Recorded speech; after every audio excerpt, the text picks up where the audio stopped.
Thank you very much for joining. It's May 17th, the office hours for Timescale, and there's a couple of really cool and interesting things happening today. I'm not sure if everyone's seen that so far, but we're gonna get to that. This session will be recorded. We don't have anyone who's not been here before, so you know the spiel. If you don't want to be recorded, keep your camera off. Don't talk. Don't do anything. That will be fine. You all know me. I'm Chris. I'm in Germany with some beautiful weather today. It's actually the first time I'm working with my window open this year, which is incredible. It's beautiful. We had, since the last time, we had two minor releases. 2.11 is upcoming. I think actually that the GitHub release is already created, and the machines are running to get all the Docker images and stuff built right now. So that will be announced next time. But we had 2.2 and 2.3. 2.3 just being a quick fix for some things which were really broken. And 2.10 2 actually has some real nice things, like RT joins for continuous aggregates and a couple of other things. So in case you want to use joins and continuous aggregates, you may want to look into those kinds of things because they're making a lot of stuff easier. Apart from that, I'm just trying to remember if there was anything super special, but it was mostly like fixes to make stuff work easier, faster, or anything like that. A few people either created issues or actually contributed code. So thank you very much for everyone of those. I think there is no massive change in the community requests. Deletes and updates for compressed chunks are still like the most voted feature. And guess what? They're gonna come in 2.11. Woo! Finally. Wait, so cool. This means we can. Does this mean that we could delete something that's already been compressed, and that yes, we don't have to uncompress it ourselves to do that? Yes, that is what it means. Just as a quick sidestep, the way it works, it will decompress one of the batches, or as many batches as it needs to make sure that the constraints are all still valid. So it may be a little bit more than one batch, but it tries to be as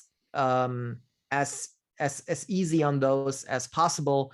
It will do the delete, and I think it will recompress at the next schedule run. I think that is how it works. And what do you mean by the word batch? So the like 1,000 elements per compression batch. Okay. This is just something that's under the covers. Sorry, come again. That's an under the covers thing. We don't. Oh yeah. We don't know about batches. They just right. You don't have to. It's documented. So the way it works is when we compress chunks, we make like the columnar store, and you always have like around 1,000 elements per batch. And based on those batches, we apply the compression. I see. And to be and to delete something, we decompress the batches we need. To update something, we decompress the batches we need to make sure that the constraints are all valid, especially like unique constraints and stuff. And then we store it back in the uncompressed table, which still exists. We do the changes, and with the next compression iteration, I think the next scheduled iteration, we recompress that. As I said, I think that is how it works. At least from my understanding, playing with the logical replication stuff. Okay. But that is coming. As far as I know, it should be merged in 2.11. At least it works on my development version, so I guess it made it into it. But to be honest, I haven't really looked at 2.11 yet. So that means we can already come to the questions. And I know there is some questions. We briefly talked about one before we actually started the recording. I'm not sure if you want to reiterate on that. I do. I just wanted to see if I could use PromScale hypertable view, PromScale views as the source for data in a CAG. Right. So, I mean, the queries work. It's just when you try to make the continuous aggregate or the materialized view, then it fails with it says can't use that, and you have to use table. It's not because they're PromScale, right? It's just because they're views. Right. That would be one thing I would point out. It's a general thing. It's for all kinds of materialized and non-materialized views. The only thing that is working right now is hypertables, regular tables, and other continuous aggregates. Yeah, and it would be just convenient because the underlying tables are obfuscated from us with the view, and so it'd be nice if we could use the view, but obviously we'll find a workaround if we can't. Yep. I'll take that as in the notes, and let me follow up with engineering to see if there's actually something that would totally keep us away from doing that. Yeah, maybe better to not ask it as a PromScale question because they'll just say no, right. Prior announcement of the elimination, right? So. Right. I would totally not do that. I mean, it is not a PromScale question anyways, right? It's a general question. Is there a way, or is there anything that keeps us away from using views as a data source? And I think it may, depending on what the source of the view is, but I guess it just depends. Maybe it works for materialized views, but not for like regular views. I don't know. Kirk may have an opinion on that. But I think he's not listening. There you go. All right. Yeah, as I said, let me follow up with that. If I find anything, we drop it into the notes after the show. Thank you. Anything else? Francesco.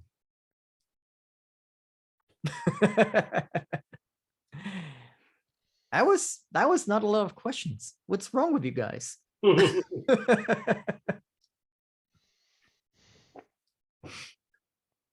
Slow month. Slow month. Not really. It's May, right? I just wanted to say, Kirk, you're in case you want to see something. Yeah, I mean, if you don't have a demo of the deleting, right? I'm not sure if Kirk wants to say something, or if he's talking to somebody else.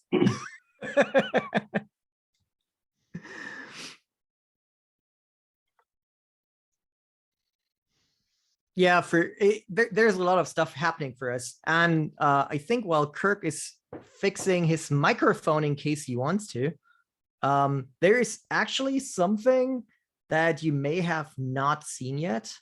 So let me quickly show you. There is timescale.com, and there is something funky happening today. It's actually a complete rebrand and revamp of the design. Yeah. Is that just live? Am I not talking to you? Oh, now you can. Yeah, there's a lot of stuff happening for us, and I think while Kirk is, and now we hear ourselves. It's nothing better. Actually, Michael, sorry, you wanted to say something. No, it was been said. I just asked if you had a demo of the deleting of compressed chunks. Let me think if I can quickly show something. I could probably do that. Do I have some demo data? Only if you, so it's not a big deal. I mean, only if you're bored and have nothing to do. So. I mean, there's nothing special to it, to be honest. So let me see if I can quickly make it happen. So yeah, while I'm trying, as I said, we have a complete revamped corporate design starting today. The cutesy little tiger is gone for a more cool, modern, fancy tiger. Oh, you guys are growing up. Yeah, we do. Not sure I like. Everyone has to grow up eventually. I like the old tiger. I mean, me too. I also like the new style, to be honest. I don't like the color. The unfortunate thing is weird. Yeah, the unfortunate thing is all our little cartoon guys are gone now. Let me see. Starting my local version of Postgres. There you go. If it is starting. Do I actually have something? Yeah, I do. It's not a lot because it's coming from a demo, so it's nothing super fancy. But I think we can do it. So I have the payments table, which has probably like 20-ish rows. Oh, 30. So let's payments. I always forget how this works. It's okay. It was just a throwaway comment. Yeah, no worries. We're getting there. I just need to find the API reference real quick. The problem is enabling compression is something you only do like once every other day or so. So you totally forget how this works. I think that is what it is. There you go. And then select compressed chunk.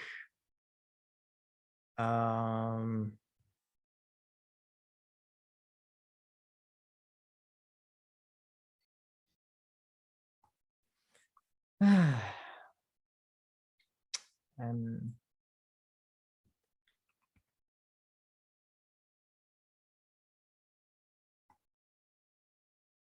where is the hyper table? There you go.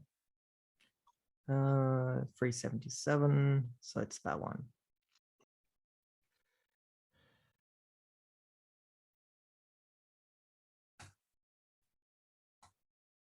Yeah, there seems to be there's some queries that you rarely use, and usually I write them down.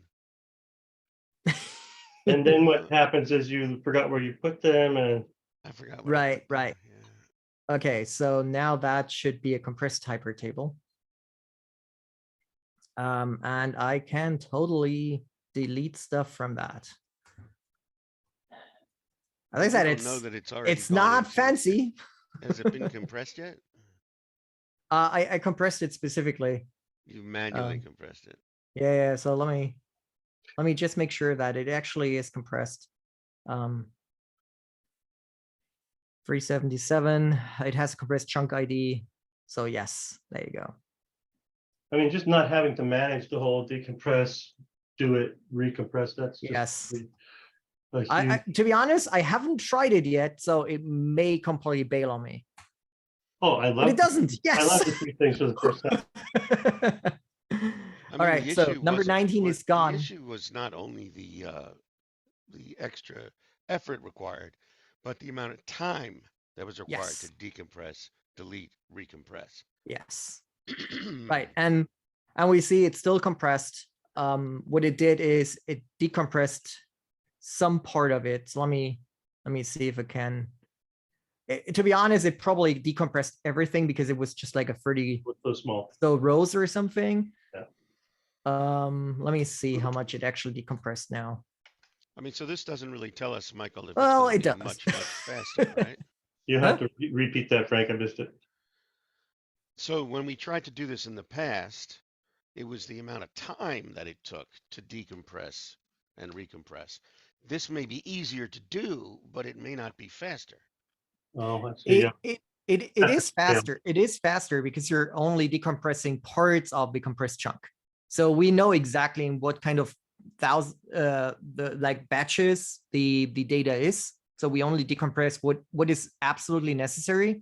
Whereas in the past, you always had to decompress the whole chunk, with like millions of rows, because there was, as Michael said earlier, it's an implementation detail, an interesting one, but it was no way for you to actually only decompress parts of it. Yeah, Okay, the so surgical. you guys are Right. actually doing smarter things under the covers than simply Yes. automating the task that we used to do anyway. Right. That, And that's that's why it took so extremely long to actually make that happen. I mean, the adding stuff was like super simple, because adding was basically you write something new to the uncompressed chunk and eventually you just recompress everything. Whereas the update and delete had to make sure that the compressed data is now uncompressed in the most efficient way to actually apply the change. So that's awesome, really. Yes, it is. And I mean, it's around for so long. I think the original request is from like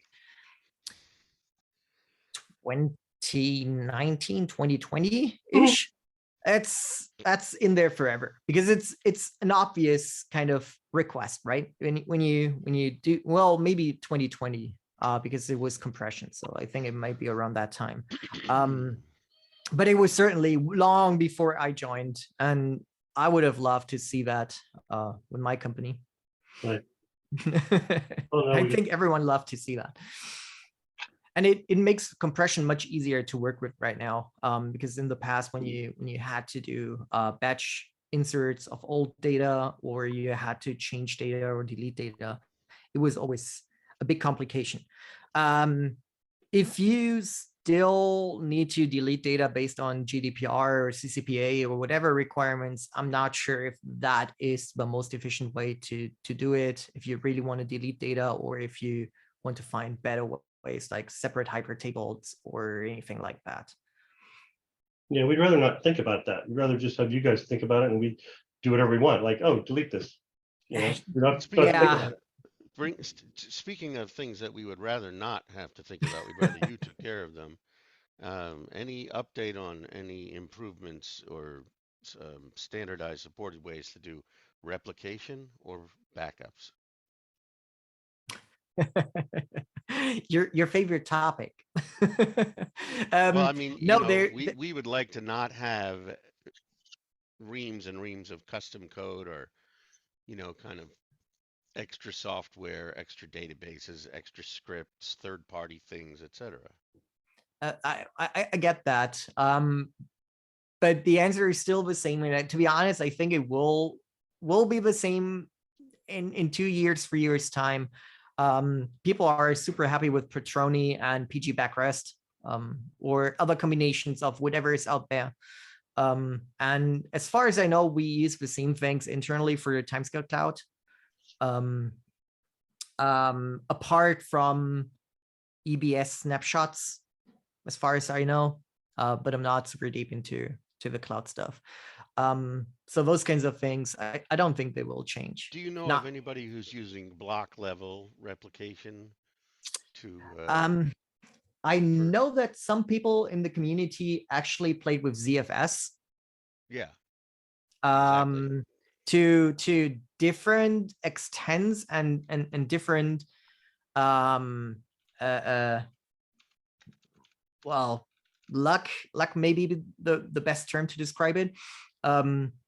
It was, I think for most people, it was more in the sense of comparing compression, like standard compression and timescale, or how they play together, which seems to work pretty well, like having timescale compression and Postgres compression plus ZFS compression. So I think ZFS is for, if you're looking for snapshots and backups, it's probably a great solution. Is it the fastest? Most probably not. ZFS was never meant to be the fastest solution possible. It's supposed to be the safest and most reliable solution, and it does a great job on that. It saved me many times in the past.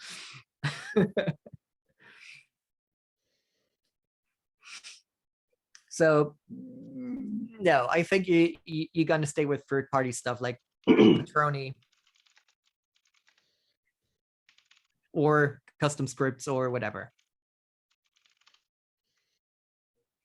out of On a similar topic, what about the mundane part about upgrading Docker-based deployments? You know, when you've got toolkit and version of Postgres and version of Timescale, it seems to be still quite a tedious and time-consuming and almost, you know, mandatory downtime experience. It's really way behind in that area on convenience than those commercial platforms that you're going to compete with. Yeah, I agree with that. And I think self deployments are not necessarily the like focus. Yeah. But I also wonder how you would make it better. So the way we did it in the past, and it's probably not the most cost efficient version, we cloned the database, we upgraded it separately. But because it was a clone, it had still the same database ID. And at some point when we did the upgrade, we basically used logical replication to keep the data in sync. And at some point we switched over. Not logic. We used logical or physical replication. I don't remember. I think we actually. You're talking about we in that sentence as your prior company, or that's how yes, you do it? That's in my the prior cloud? company. So No, how does it happen for Timescale in the cloud? I mean, you guys have a bazillion, you know, tenants to manage. I mean, you can't to be honest, downtime. To be honest, I don't know. I think Postgres Postgres upgrades are not working without downtime. I think so, because we also need to run the PG, PG migrate.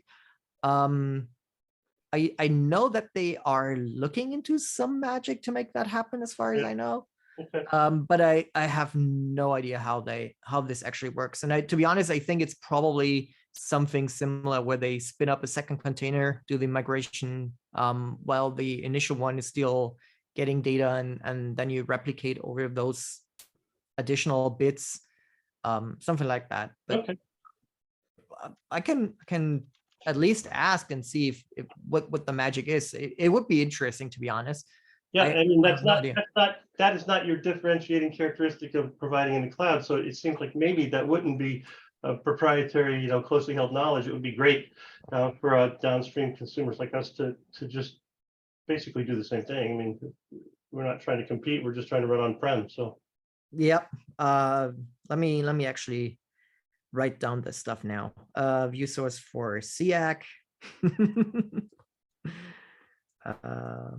And PG migrate.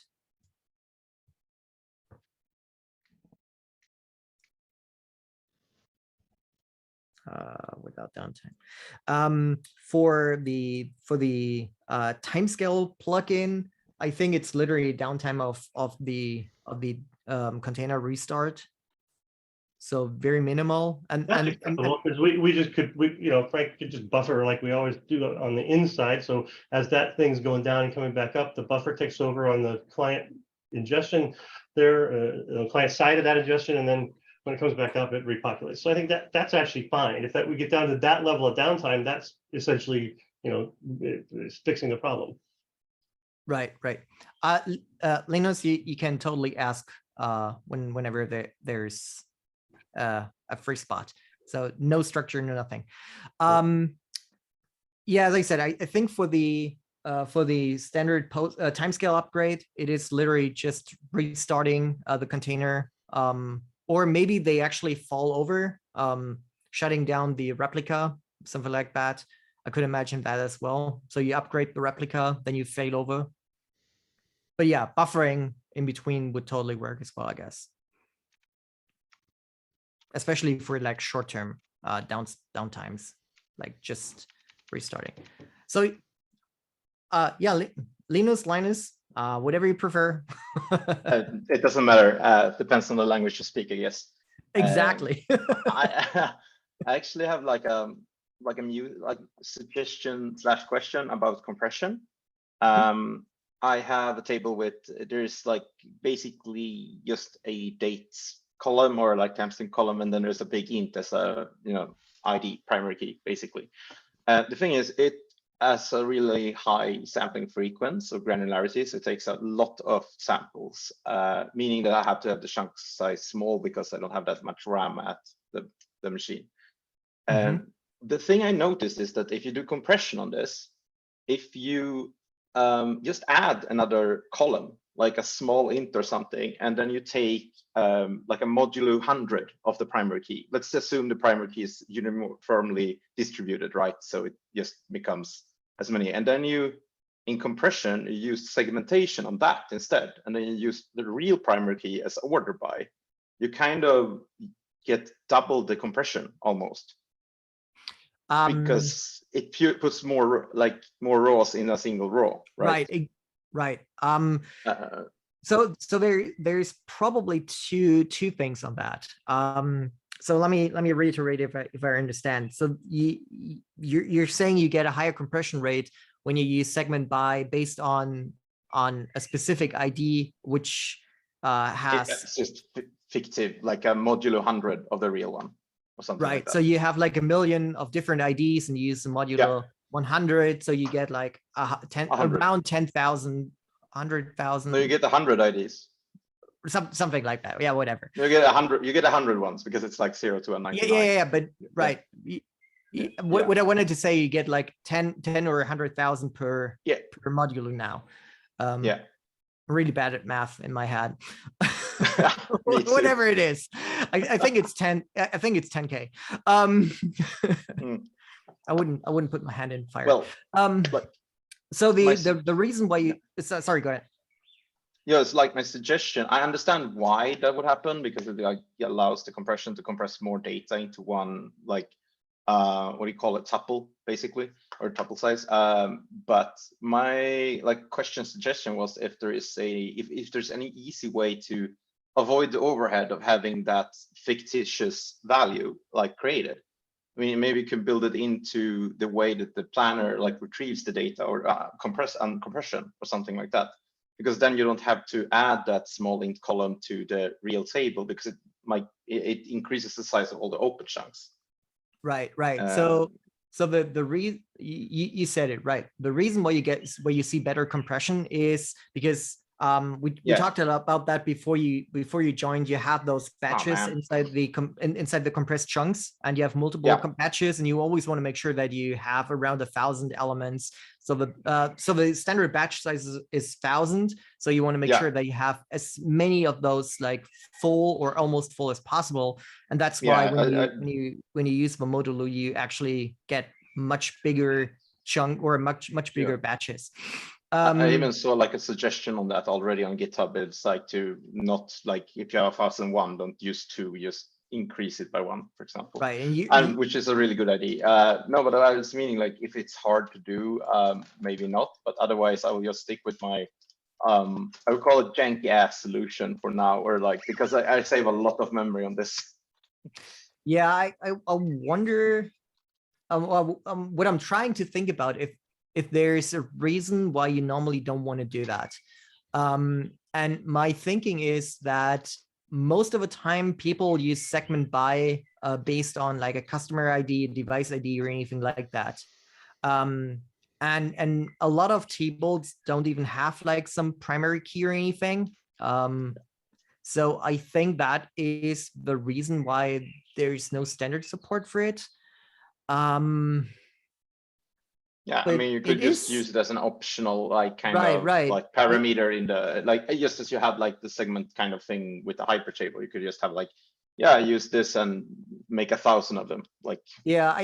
So one thing what we're looking into, and I'm not sure how much I can actually say about that, but I do it anyways. So one thing we're thinking about is extending hypertables to non-necessarily time series data. And I think for that kind of stuff, it actually makes much more sense now, because now you want to segment by something where you want a chunk or a segment by something. And I mean, what you're basically doing is some kind of a distributed hash table or a hash table in general. So I think it could totally make sense to do that. I mean, it's basically what the declarative partitioning does for hash partitions. Yeah, it's very similar. I was like something I just tried just to increase it. I also realized I completely fucked up with the sampling because it had it used a lot of like so if you take a sample at like precisely like 8 o'clock or something, the process you took a now timestamp for the insert. So there's like 8 o'clock 2 milliseconds, 8 o'clock 3 milliseconds. So just by truncating that to 1 second also gave me a lot more compression ratio. Yeah. To like so one thing that comes to my mind. Yeah. So one thing that comes to my mind, which would be at least a limitation, and it's kind of the same thing since I just talked about declarative partitioning, hash partitions. You would have the same issue. Your modulo number needs to be exactly the size of the number of partitions, and you can never have more or less. So if you do a modulo by 100, you will end up with 100 partitions, and you can never have more or less.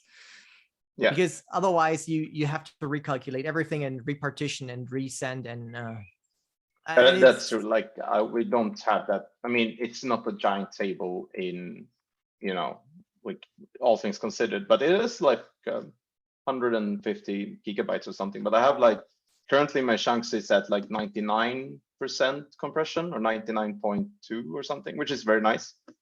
There's a lot of zeros. All right. So this specific table actually tracks every single like game that exists on Twitch. There's about, I don't know, 500,000 or something, and just like every 5 minutes just checks the amount of viewers. So most of the things are not viewed. Have you thought about not storing sequential duplicate values? Yeah, definitely. I've been thinking about that a lot. Especially now, because the problem with that would be like how do you know if there is data like for that specific ID? Because you don't want to check every single chunk. You kind of want to check the open ones, right? Or something like that. But now I'm thinking using a continuous aggregate for that instead. Just have an aggregate that says like, does it ever have data? And then you can just assume that every single one that's not exist is just like 0. Yeah, probably not 0. I mean, the ones that don't exist in other systems, the absence of data at a particular timestamp just means that there has not been a new piece of data that has arrived from the source.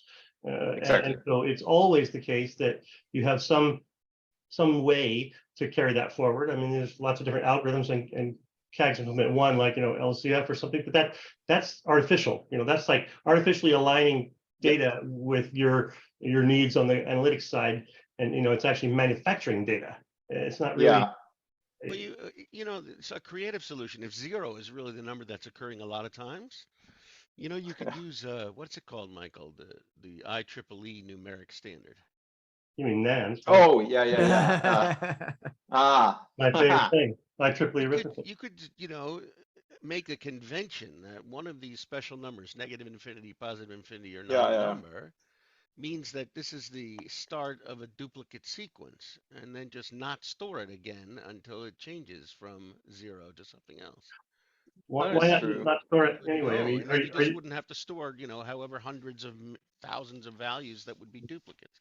I'm a big fan of not storing. Yeah, me too. If I don't have to, right? Yeah.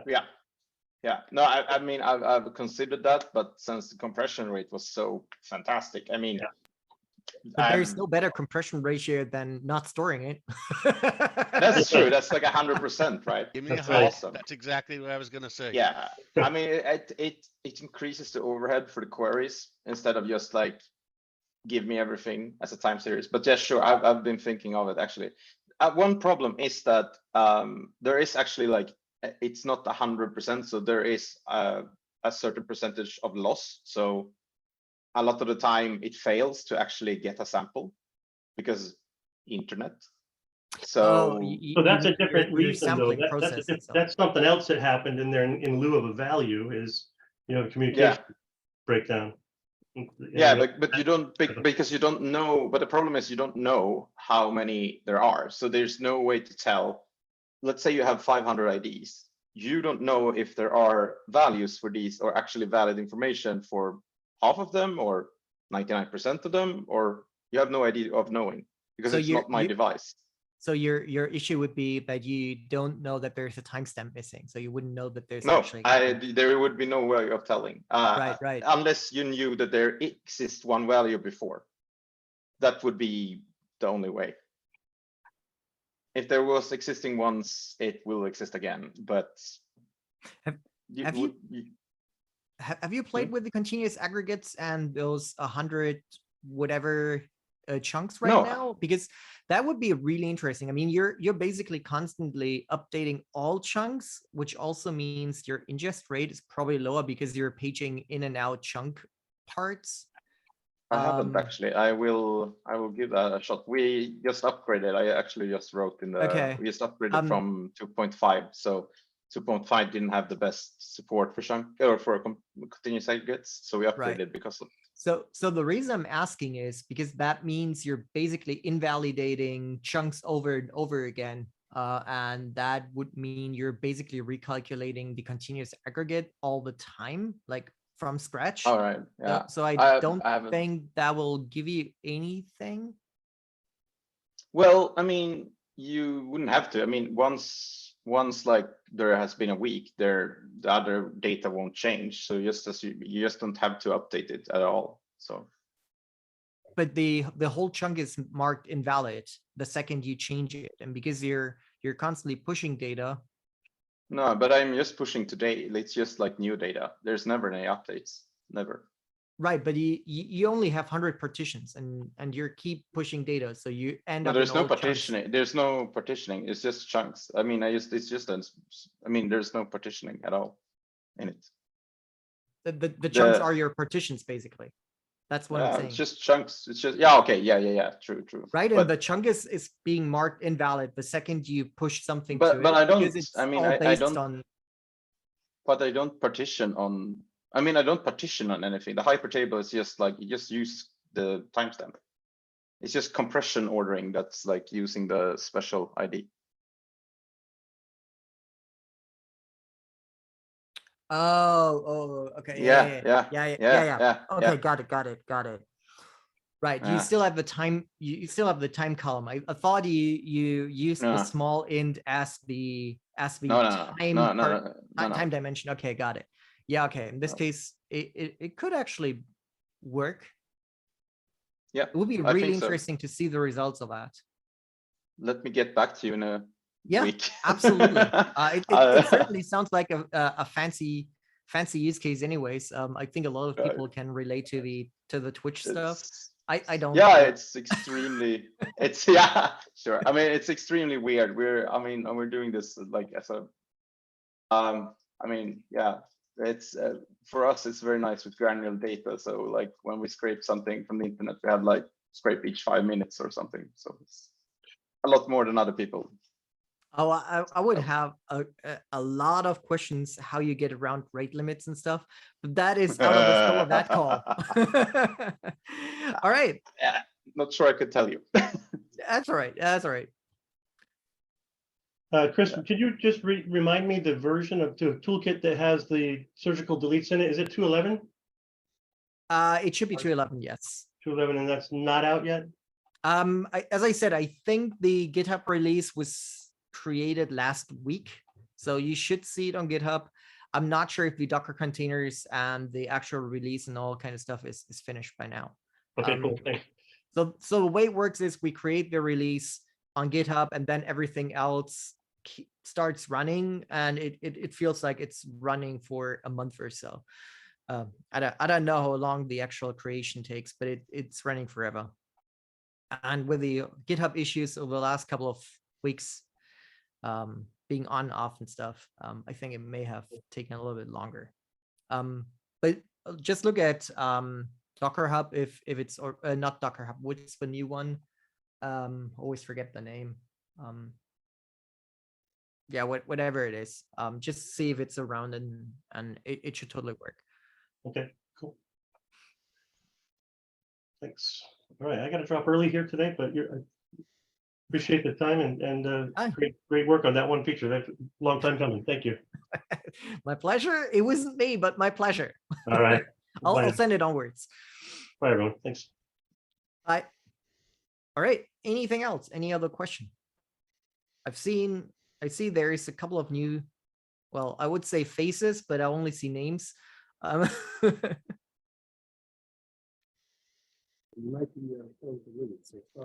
Francesca, you're unusually quiet today. What's going on? I'm worried about you. Sean said something, but it was very low volume. And Francesca, you're on mute also, so. I have a question about the managed Timescale DB service we're running. So managed Timescale DB, you mean MST, I guess? Hi, hello. Hi.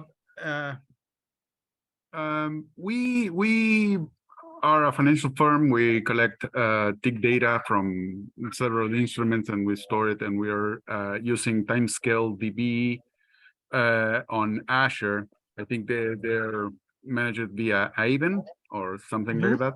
Yep. And my question is, well, we use that for production, but we also run it internally in our machines.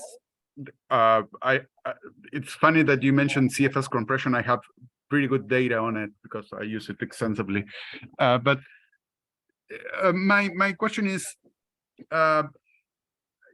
the versions of the Timescale plugin on both environments is not the same, because I just upgraded to Postgres 15 and Timescale 2.10.3, I think, on our side, and on Azure is not the same. I think it's 2.10.1, and it's a minor version difference. But I was wondering how could I have it in par? Yeah. When you log into the console, there should be a way to upgrade. I know that 2.10.3 took a while because of some internal issues with the creation of the images at Ivan. But I think it should be available. So in the console there, to be honest, I'm not 100% good on MST because I never actually used it. But in the console, there's an upgrade button, so you can just upgrade to either a new minor version, or when 2.11 is out, it should also be available at some point. But it may take a little bit after upgrading. Especially because we have to work with Ivan and they have to create the images. So that's a little bit more complicated than just like Timescale Cloud. Yeah, I understand. Yeah. Well, thanks. And kudos on all the team. This is the most fun tool I've been working with in the last 10 years. Sounds great. I'll certainly send that to all of the team. That's lovely. Thank you very much. All right, Sean, let's try again. Sorry for interrupting you. Can you guys hear me? Yes, perfect. Oh. I'm gonna put my headphones in here and see if you can still hear me. Here we go. Can you guys still hear me there? Yep. Okay, great. Well, actually, I called in sick today, and I just realized you guys were doing this, so kind of good timing. So yeah, that's why my voice sounds like I have a horse. Anyway, so I love this. So first of all, thank you. I can't thank you guys enough for doing this. I've been building a algo trading bot for just my spare time. So just on the finance side, I've been trying to essentially put everything together, the scanner, and everything. And in that process, I just recently realized I need to use the VWAP, and I realized that Timescale Toolkit actually has that. And that was fantastic. Fine, I didn't have to compute it myself. But in figuring out how it is computed, I realized that there's an important distinction between the volume that's cumulative versus the volume bars of that time bucket. So I actually just put a question in the what's going to call it, my Slack. Yep. And I was just wanting to talk through that if we had a minute, and so I appreciate the chance. I actually was successful in getting the materialized view created, and it seems like it's working, but it just begs the question, because the documentation didn't mention anything with regard to, do you use the cumulative volume when you're creating the materialized view, or do you use the bucketed volume for that time period? Like, for example, if you're on a 1 minute time period or a 5 minute time period, do you use the volume for that time period? I wouldn't even know how to do that. So, but just wanted to make sure that the intent was to use the cumulative volume when you're setting up. Right. That's the question you dropped into TimescaleDB toolkit. Yeah. Okay. Let me drag in one of my colleagues who actually led the development of the toolkit, because I have no idea on how the VMAP stuff works. To be honest, I've never used it, but he would totally know. Oh, great. So let me do it right now. I'm so happy about this question. I didn't even know that that was a function. I was gonna write it myself. So glad I got on this call. Yeah, it's not an easy thing to compute. There's a series of calculations you need to do to sort of bring that together. Yep, there's a lot of stuff in the toolkit which is way above my I wouldn't say pay grade, but above my head. I've never been a master in mathematics. I'm okay with that. We have much better people like David. He will totally be able to completely explain how single thing in that works. I'm just trying to remember if he actually wrote about that either in the forum or a blog post before, but I think he never explained that function. I couldn't find anything. I did look. He probably didn't, to be honest. The candlestick stuff is fairly new. I think it was like 2 or 3 releases ago, and it came in with all the other candlestick and open close, high low, whatever stuff. I want to say it was I think in the documentation it says it was stabilized in 1.14, I believe. I just put the documentation there in chat. Seriously? Wow. Is it around that long? But it was interesting though, because what I realized when I just didn't know how to calculate it myself, even if I was to do it myself. So what I did was I actually did the calculation on some test data and realized that you need both the cumulative volume and the volume within the time period. So you need both, but obviously if you have the cumulative, you can derive how much in that time period. And that's exactly how I'm doing it. Because the API I'm using only provides the cumulative volume. Right. So I was like, okay, well, fine. I'll just use that and then figure out, kind of minus whatever was the previous bucket, and you got your. Yeah. Just for information, because I had the feeling that I've seen it this morning. David is on vacation right now. That normally not necessarily means he's not going to answer, but it may take a day or two. Okay. It's the same for all of us. From time to time we still feel like we're gonna have a look at Slack and stuff. Oh, if he's on vacation, I wouldn't want to bother him. Well, it depends. For last vacation, I only did that when back in the hotel in the evening.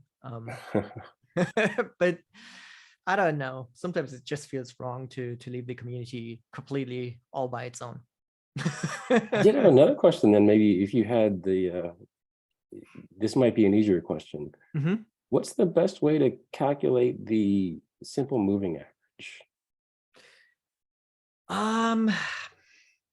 I know we discussed that in Slack before, and I'm pretty sure that there was no magic way to do it. That the answer was we may want to implement something in the toolkit. Let me see, moving average.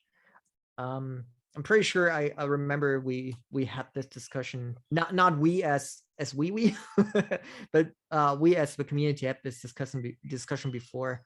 I might have posted a question about it a while ago, but I never found a good answer. So I figured if we had time, but I don't. Yeah, it was one of those things where I realized that I might be able to get it from another API that I plan on using. So it's like, I'll just give up.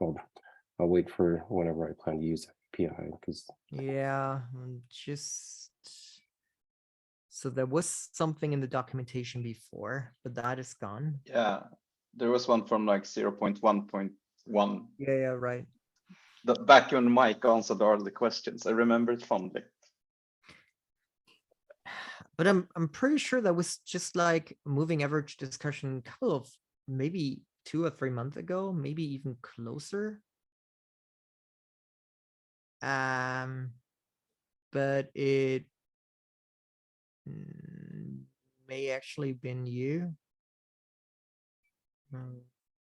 So that was January 20th. Forgive me, is your name Chris? Is your name Chris? Yes. Oh, yeah. Yeah, it was 4 months ago. Yeah.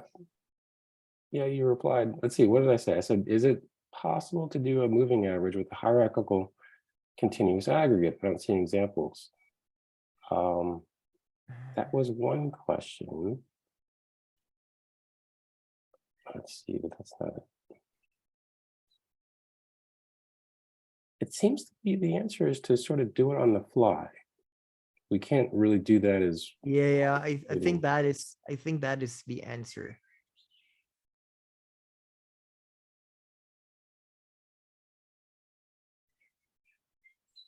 I think the alternative was like weighted. Oh, but okay, that was weighted moving average. But I created a function for that. Okay.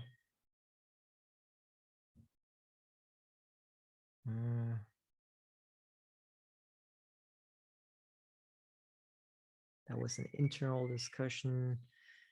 Let me try to find it. If I can find it, I'll drop it into Slack to bring it up. Cool. Appreciate it. But as I said, I think the answer was like there is nothing really built in right now. So you would have to calculate it differently and maybe on the fly. Yeah, I don't know the rolling function or whatever that's referred to. I didn't know that well enough to understand if that was something that could be used. That was the next thing I was going to look into. Yeah. So one thing that would totally be possible is creating your own moving average aggregate and use window functions. Okay. But I think my brain is pretty hazy after vacation. I think one of the issues is that you would always restart at a bucket limit. I think that is the problem with moving average. The second a new bucket starts, a new time bucket, you basically start with 0 as the initial value.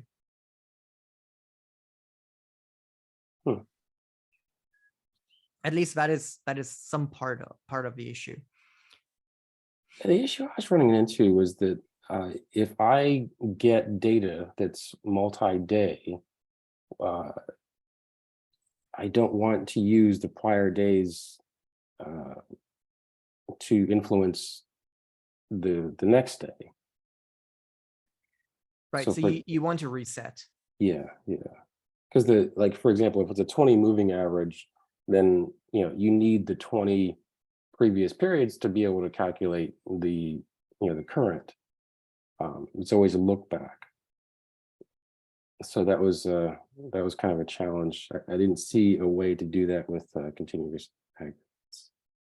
Yeah, as I said, I think you could build your own aggregate function that should totally be supported by continuous aggregates, and run that. Is there any? I don't remember. Continuous aggregates may not allow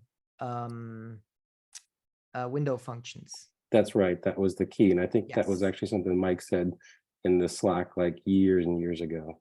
I was like, Yeah, oh, that's why I keep getting that error. Yep. I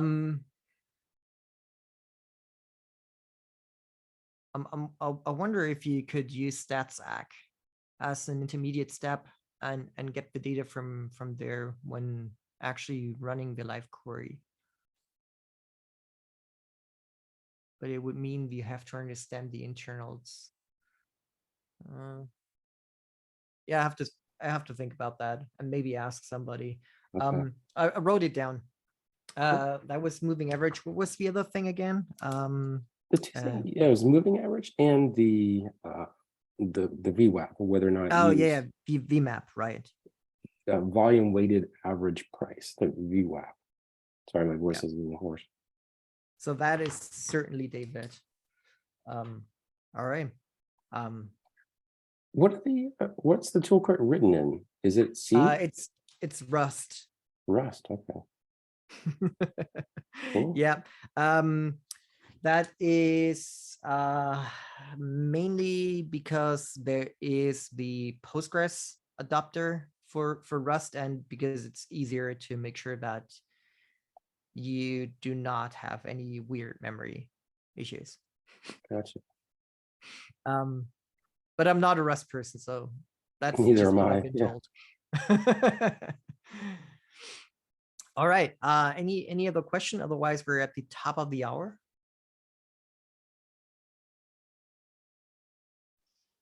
I just want to say thank you to all the team. I used Timescale back in 2017, 2018. And yeah, I'm back to this now, and it's amazing. Love to hear that. It's beautiful. A lot of praises today. The team will love to hear that. That's probably the most praising call we ever had. All right. With that, let me see. We are at a few conferences and stuff around the globe in the next few weeks. So if you are anywhere close to that, feel free to jump in, say hi, give your praise to the team directly. Otherwise, I'm always happy to bring it onwards. The call will happen, or is happening. It will not only happen, it always happened at the third Wednesday of each month, midday ET. So for the next time, but we'll always drop it into Slack. So no worries here. We keep you updated on that. And with that, the next session, June 21st, and I hope to see some of the new faces. It's always good to see somebody new, and it's also good to see all the regulars, even though there's only one left today. But Francesco, thank you for being here, even though you're like super silent today. All right, thank you very much. Thanks very much. See you next time. Appreciate it. Guys. See you guys.